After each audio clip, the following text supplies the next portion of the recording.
Russia breaking news. Russian scientist, Trump Manchurian candidate for Putin. An exiled critic of Vladimir Putin, Andrei Pyankovsky, claims that Trump, the former president, is a Manchurian candidate for Putin. In an opinion piece published earlier this week by the Kiev Post, Pyankovsky, a renowned scientist and political analyst, wrote that if Trump were to defeat Joe Biden in November, it would be a dangerous disaster for the US, Ukraine, and the West, essentially installing an instrument of the Kremlin in power in Washington. If Trump wins, he will enter the White House on January 20, 2025, as a much more dangerous president than he was in 2017, Pyankovsky wrote. He will be bitter and seek to take his revenge on the so-called deep state that he claims stole the election from him in 2020. A character from the 1959 book and films The Manchurian Candidate, which centers on a scheme to brainwash a soldier into killing a political candidate selected by Chinese communists, was linked to Trump. The plot involves a plot to grab power inside the United States, and his article, Pyankovsky outlined a possible future in which Trump takes office in November and immediately begins his second term by doing favors for his friend Putin, such as cutting off American military help to Ukraine. He then announces the establishment of a strategic alliance between the United States and Russia. Days after taking office, he foresaw Trump appearing on television screens throughout the world to announce us that he is flying to Moscow on the invitation of his friend Vladimir. Trump would reassure worried nations that you're going to love it. In his hypothetical scenario, Pyankovsky envisioned Trump and Putin inking an accord that states NATO is no longer up to the task of maintaining security and stability in Europe, establishes joint control of the continent by the United States and Russia, and demands a large territorial concession from Ukraine to Moscow in return for peace. Candidate Trump promises almost every day that he will stop the war in Ukraine within 24 hours of assuming the presidency, which is code for putting an end to U.S. arms shipments, wrote Pyankovsky. Pyankovsky stated that Trump and his longtime partner Vladimir Putin have the same list of enemies when it comes to the United States, Europe, and Ukraine. The trio was described by Pyankovsky as being recipients of Trump's seething hatred. On Friday night, Newsweek emailed Trump's staff in an effort to get a comment. To prevent the catastrophic scenario, Pyankovsky proposed two courses of action, either significantly increasing military aid to Ukraine or discovering a means for the most desired presidential candidate, in his view, most certainly Nikki Haley, to defeat Trump. After writing that most polling data currently shows both Trump and Haley defeating Biden in a general election, but Haley wins by a larger margin. Pyankovsky went on to argue that Haley would win a general poll that put her against Trump but excluding Biden. After that, Pyankovsky made an appeal to what he called the Reagan wing of the Republican Party, naming prominent players like South Carolina Senator Lindsey Graham and Kentucky Senate Minority Leader Mitch McConnell. I hope also that a Reagan wing of the Republican Party, maybe after reading this piece, will wake up at last to their historic mission: prevent the Manchurian candidate clinching the 2024 Republican nomination, stated the author. The idea that Trump could be seen as a Manchurian candidate for Putin has been advanced by other pundits, not only Pyankovsky. Prior to his 2016 election, the word was frequently used to describe Trump.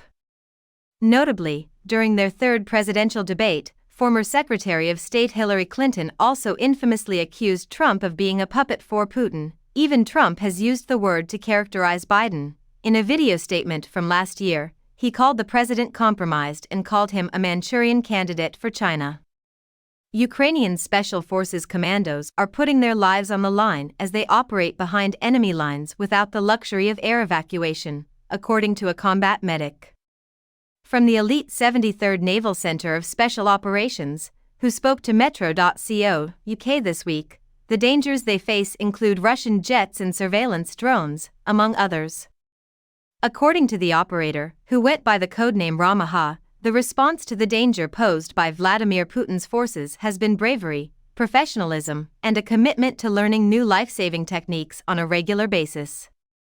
Similar to the United States Navy SEALs or the United Kingdom's Special Boat Service, SBS, this southern-based unit is unlike any other in Ukraine as it carries out operations both on land and sea, both in front of and behind enemy lines, on the left bank of the Dnipro River in the Kherson district, where Ukrainian troops have built a hard-won foothold. The 73rd has been engaged in some of the hardest fighting of the war so far. Ramaha has served on missions and is now in command of the unit's medical affairs for the Special Operations Forces, SOF.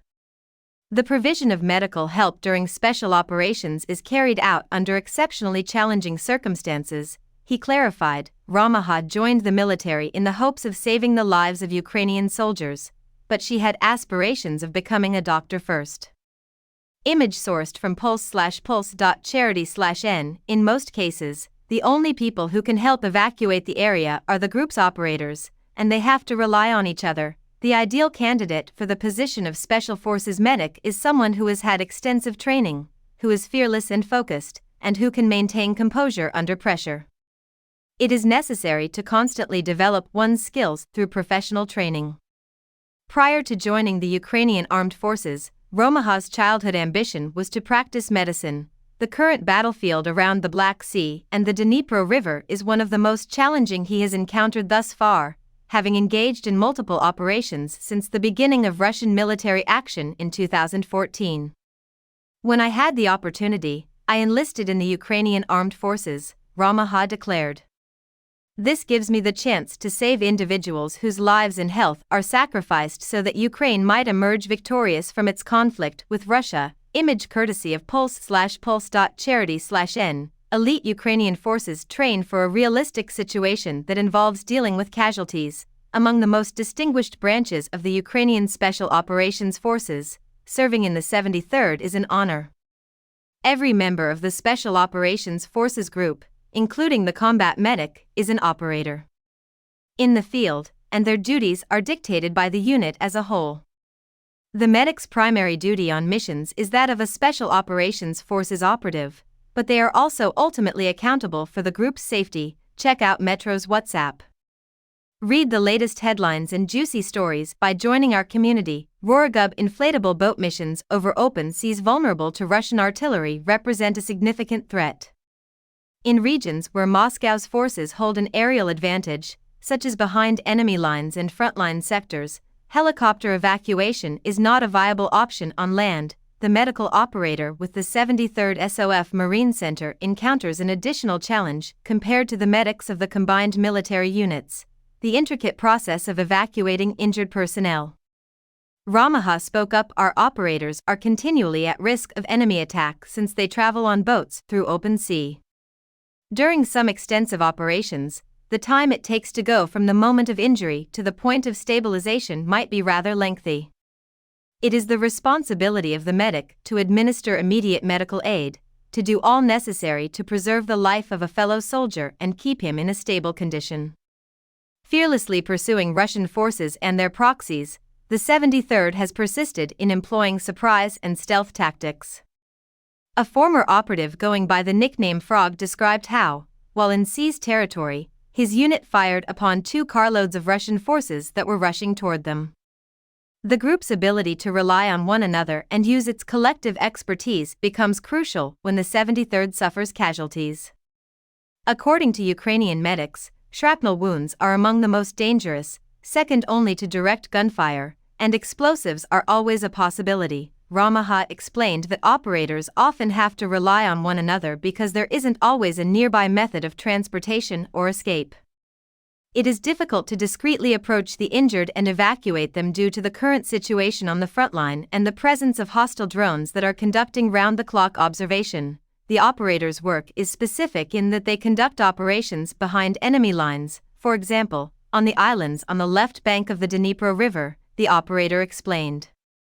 Our medical operators undergo rigorous training since evacuating casualties from such environments is no easy feat. Ramaha has been mum about mission details, but he has stated that the medical support team under his command is always on the go, offering anything from rapid care to training and support.